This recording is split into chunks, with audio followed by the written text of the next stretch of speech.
ಹಚ್ಚಿದಿರ ನೀವು. ಅದೇನು? ಅಗ್ನಿ. ನಾವು ನಿತ್ಯ ಬಾಳ್ಲಿಕ್ಕಾಗಿ ಬದುಕಲಿಕ್ಕಾಗಿ ಆಹಾರ ತಯಾರು ಮಾಡ್ತೀವಲ್ಲ, ಅದು ಯಾವುದು? ಅಗ್ನಿಯ ಮುಖಾಂತರ. ಹಾಗೆ ಅಗ್ನಿ ಜಗತ್ತಿನ ಚರಾಚರಕ್ಕೆ ಮನುಕುಲಕ್ಕೆ ಆದರ್ಶ ಅವಶ್ಯಕ. ಅಗ್ನಿಯಿಂದ ಯಾವುದೂ ಇಲ್ಲ. ಧಾರ್ಮಿಕವನಾಗಿ ಅಗ್ನಿಗೆ ಭವಿಷ್ಯವನ್ನು ಕೊಡ್ತೀವಿ ಅಂತ ಹೇಳೋದು ಒಂದಾದರೆ, ಅದನ್ನು ವಿರೋಧ ಮಾಡೋದು ಒಳ್ಳೆತನ ಅಲ್ಲ. ಯಾಕೆ ವಿರೋಧ ಹೇಳಿದ್ರೆ, ಅಗ್ನಿಯೇ ಆಧಾರ ನಮಗೆ. ಅನ್ನ ಮಾಡಲಿಕ್ಕೆ, ಚಹಾ ಕುಡಿಲಿಕ್ಕೆ, ಒಂದು ರೊಟ್ಟಿ ಮಾಡಿಕೊಳ್ಳಲಿಕ್ಕೆ ಏನು ತಿನ್ನೋಕೆ ಅಗ್ನಿ ಬೇಕು. ಅಗ್ನಿ ದೈವೋ ಭವ. ವೈಜ್ಞಾನಿಕೂ ಅಗ್ನಿ ನಮಗೆ ಬೇಕಾಗ್ತಾನೆ. ಆನಂತರ ಕಟ್ಟಿಗೆಗಳು, ಎಕ್ಕ, ಮಾವು, ಮುತ್ತುಗ ಇವೆಲ್ಲ ಬರ್ತವೆ. ಒಂದೊಂದು ಗಿಡದಲ್ಲಿ ಒಂದೊಂದು ಶಕ್ತಿ ಇರ್ತದೆ, ಒಂದೊಂದು ಫಲವನ್ನು ಕೊಡ್ತವೆ. ಕಾಡಿನಲ್ಲಿ ಋಷಿಗಳು ಆಶ್ರಮದಲ್ಲಿ ಯಜ್ಞವನ್ನು ಮಾಡ್ತಾಯಿದ್ರು, ಹೋಮವನ್ನು ಮಾಡ್ತಾಯಿದ್ರು. ಅಂದರೆ ಆ ಧೂಮದಿಂದ, ಆ ಹೊಗೆಯಿಂದ ಪರಿಸರ ಶುದ್ಧವಾಗ್ತಾ ಇತ್ತು. ಮತ್ತೊಂದು ಒಳ್ಳೆ ಮಳೆ ಬೆಳೆಗಳು ಬರ್ತಾಯಿತ್ತು. ಕ್ರೂರವಾದ ಪ್ರಾಣಿಗಳು, ಕಾಡಿನಾಗ ಯಾರು ಇರ್ತಾರೆ? ಕ್ರೂರವಾದ ಪ್ರಾಣಿಗಳಿರ್ತವೆ. ಆ ಪ್ರಾಣಿಗಳು ಸಹಿತ ಮನುಷ್ಯನನ್ನು ಹಿಂಸೆ ಮಾಡಲ್ಲ. ಈ ಯಜ್ಞ ಮಾಡೋದ್ರಿಂದ, ಹೋಮ ಮಾಡೋದ್ರಿಂದ, ಆ ಬಂದ ಧೂಮದಿಂದ ಮನಸ್ಸು ಪರಿವರ್ತನೆಯಾಗಿ ಶಾಂತ ಸ್ವಭಾವಕ್ಕೆ ಬರ್ತವೆ. ಆವಾಗ ಮನುಷ್ಯನೊಂದಿಗೆ ಅವು ಸ್ನೇಹಿಗಳಾಗ್ತವೆ. ಅನೇಕ ಕಥೆಗಳನ್ನು ಕೇಳಿದ್ದೀವಿ. ಸ್ವಾಮಿಗಳಿದ್ದರು, ಅಲ್ಲಿ ಹುಲಿ ಬರ್ತಾ ಇತ್ತು, ಸಿಂಹ ಬರ್ತಾ ಇತ್ತು, ಹುಲಿ ಮೇಲೆ ಸ್ವಾಮಿಗಳು ಹೋಗ್ತಾ ಇದ್ದರು. ಅಂದರೆ ಯಜ್ಞ ಯಾಗಾದಿಗಳ ಫಲದಿಂದ ಬರುವಂಥ ಹೋಮಾದಿಗಳ ಧೂಮದಿಂದ ಅವು ಮನಃಶಾಂತಿ ಆಗ್ತಾ ಇತ್ತು, ಕ್ರೂರತ್ವವನ್ನು ಕಳ್ಕೊಳ್ತಾ ಇದ್ದು ಒಂದು ಚಿಂತನೆ ಇದೆ. ಆನಂತರ ರಾಜರು ಮಹಾರಾಜಗಳು, ಇವತ್ತಿನ ರಾಜರಿಗೆ 10 ರೂಪಾಯಿ ಕೊಡೋ ಶಕ್ತಿ ಇಲ್ಲ ಸರ್ಕಾರದನ್ನು. ಆವತ್ತಿನ ರಾಜರುಗಳಿಗೆ ತಲೆಯನ್ನು ಕಡಿಸುವಷ್ಟ ಶಕ್ತಿ ಇತ್ತು. ಇದ್ದಲ್ಲೇ ಆದೇಶ ಕೊಡ್ತಾ ತಲೆ ಕಟ್ಟು ಮಾಡುವುದಿದ್ದ ಅವನು. ಅಂತಹ ಶಕ್ತಿ ಅವನಿಗಿತ್ತು, ಸಾರ್ವಭೌಮತ್ವವಿತ್ತು. ಅಂಥವ್ರು ಏನು ಮಾಡ್ತಾಯಿದ್ರು?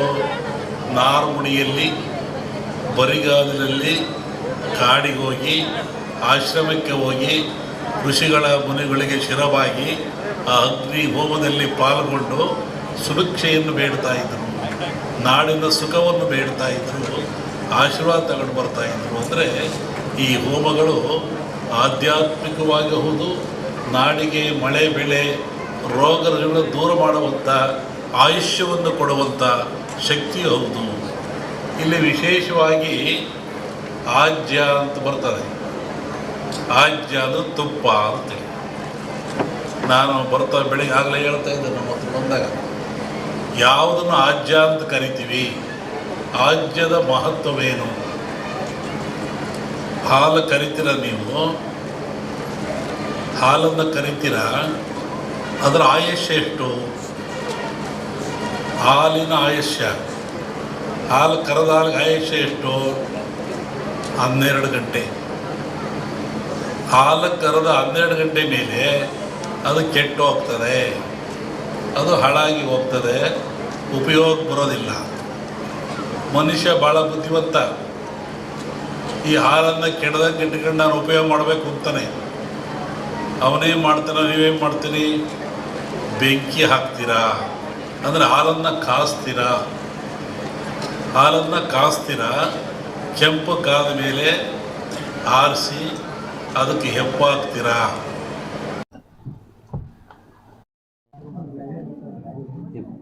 20 ದಿವಸ ಹಿಂದೆ ನಾನು ಧಾರವಾಡದಲ್ಲಿ ಹೇಳಿದ್ದೆ. ನಾನು ಈ ಥರ ಮಳೆ ಆಗುತ್ತೆ, ಭೂಮಿ ಕಂಪಿಸುತ್ತೆ, ಗುಡ್ಡಗಳು ಬೀಳ್ತವೆ, ಜನಗಳು ಸಾಯ್ತಾರೆ,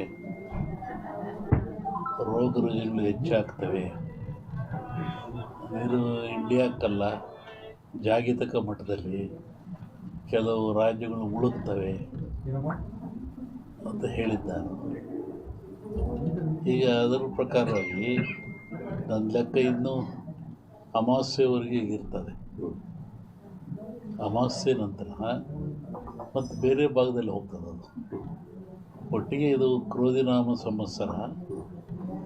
ಕ್ರೋಧನ ಸಿಟ್ಟು ಅಂತ ನಮ್ಮ ಹಿಂದೂಗಳ ಪ್ರಕಾರವಾಗಿ. ಇದರಾಗ ಒಳ್ಳೆಯದು ಕೆಟ್ಟದಿದೆ. ಒಳ್ಳೆಯದಕ್ಕಿಂತ ಕೆಟ್ಟದೇ ಜಾಸ್ತಿ ಪ್ರಾಕೃತಿಕವಾಗಿ. ಹಾಗಾಗಿ ಪ್ರಾಕೃತಿಕ ದೋಷ ಇದು ಮುಂದುವರಿಯುತ್ತೆ. ನನ್ನ ಲೆಕ್ಕದಲ್ಲಿ ಅಮಾವಾಸ್ಯೆವರೆಗೂ ಒಂದು ಭಾಗದಲ್ಲಿ ಕಮ್ಮಿ ಆಗ್ತದೆ, ಅಮಾವಾಸ್ಯೆಗಳು ಮತ್ತೊಂದು ಭಾಗದಲ್ಲಿ ಜಾಸ್ತಿ ಆಗ್ತದೆ. ಇದು ಇಂಡಿಯಾಗೆ ಅಂತೆಲ್ಲ ಹಲವರು ವರ್ಲ್ಡ್ ಹೇಳ್ತಿರೋದು ನಾನು ಹೇಳಿದ್ನಲ್ಲ. ಜಲಕಂಟಕ ಇದೆ, ಎಲ್ಲ ಡ್ಯಾಮ್ಗಳು ತುಂಬ್ತವೆ ಅಂತ ಹೇಳಿದ್ದೆ ನಾನು. ಇದೆಲ್ಲ ನಡೆದಲ್ಲಿ ಹೇಳಿದ 20 ದಿವಸ ಧಾರವಾಡದಲ್ಲಿ ಹೇಳಿದ್ದು ನಾನು. ಇದು ನಡೆದಿರೋದೆಲ್ಲ ಅದೇ ಅನಿಷ್ಟ ಜಾಸ್ತಿ.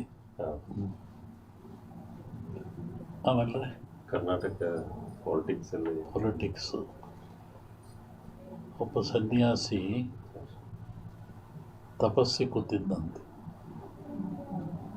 ಒಬ್ಬ ಬೇಡ ಒಂದು ಜಿಂಕೆ ಬಂದಂತೆ ಕೊಲ್ಲಕ್ಕೆ ಅಂತ. ಅವನ ಮುಂದೆ ಹೋಯ್ತಂಥದ್ದು ಜಿಂಕೆ. ಅವನು ಬೇಡ ಬಂದ, ಏನು ಸ್ವಾಮಿ ಇಲ್ಲಿ ಜಿಂಕೆ ಓತಾ ಅಂತ ಕೇಳಿದ. ಇವನು ಹೇಳಿ ಕೇಳಿ ಸನ್ಯಾಸಿ ಅವನಂದ, ಈ ಓತು ಅಂತ ಹೇಳ್ಬಿಟ್ರೆ ಕೊಂದು ಬಿಡ್ತಾನೆ, ಆ ಕೊಂದು ಪಾಪ ನನಗೆ ಬಂದುಬಿಡುತ್ತೆ. ಇಲ್ಲ ಅಂತ ಹೇಳಿದ್ರೆ ಸುಳ್ಳು ಹೇಳಿದ ಪಾಪನೂ ಬರುತ್ತೆ ನನಗೆ, ಏನು ಮಾಡೋದು ಅಂತ ಯೋಚನೆ ಮಾಡಿದ್ದಂತ. ಆಮೇಲೆ ಮತ್ತೆ ಅವನ ಆಸೆ ಕೇಳಿ, ಎಲ್ರಿಗೊಂದು ಹೇಳ್ರಿ ಇದ್ರಿ ಸ್ವಾಮಿಗಳು ಇಲ್ಲೇ ಓತಲ್ಲ. ಅದಕ್ಕೆ ಅವನು ಸನ್ಯಾಸಿ ಹೇಳಿದಂತೆ, ಯಾವುದು ನೋಡ್ತು ಅದಕ್ಕೆ ಮಾತಾಡೋಕ್ಕೆ ಬರಲ್ಲ, ಯಾವುದು ಮಾತಾಡ್ತು ಅದು ನೋಡಲಿಲ್ಲ, ಏನು ಮಾಡಪ್ಪ ನಾನು. ಕಣ್ಣು ನೋಡ್ತು, ನಿನಗೆ ಕಣ್ಣೇ ಹೇಳಬೇಕು ಓತು ಅಂತ, ಅದು ಮಾತಾಡಲ್ಲ. ಆದರೆ ನ್ಯಾಲಿಗೆ ಮಾತಾಡುತ್ತೆ, ಅದು ನೋಡಲಿಲ್ಲ, ನಾನೇನು ಮಾಡೋಣ ಅಂತ. ಹಂಗೆ ಈ ರಾಜಕಾರಣ ಹೇಳ್ಬೇಕಾದ್ರೆ ನಾವು ಹುಷಾರಾಗಿ ಹೇಳ್ಬೇಕಿದ್ರಲ್ಲಿ.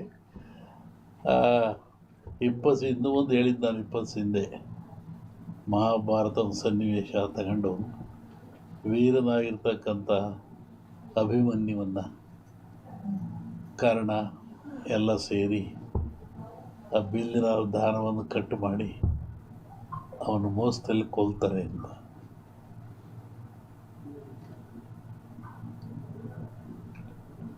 ಆಮೇಲೆ